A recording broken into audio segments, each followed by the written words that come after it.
अस्सलाम प्यारे व्यूअर्स, उम्मीद करती हूँ आप ठीक होंगे। आज हम आपके लिए एक नई रेसिपी लेकर आए हैं। इस रेसिपी का नाम है मिक्स फ्रूट जूस। किस तरह बनाया जाता है। मिक्स फ्रूट जूस के लिए किन किन अज्जा की जरूरत है। हमने एक अदद एप्पल लिया है, एक अदद बनाना लिया है, एक अदद हमने अमरूद लिया है, 2 अदद हमने खजूरें ली है, इसमें से हमने गुठली निकाल दी है। आइए हम इस रेसिपी की तरफ चलते हैं। इस जूस के अंदर शुगर ऐड नहीं करनी, इसलिए हमने इसमें खजूरें ऐड करनी है। के अंदर अमरूद ऐड करते हैं, खजूरें ऐड करते हैं,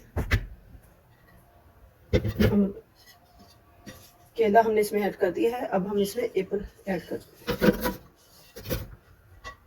इसमें दूध ऐड करते हैं, तो अच्छे से ब्लेंड कर देते हैं।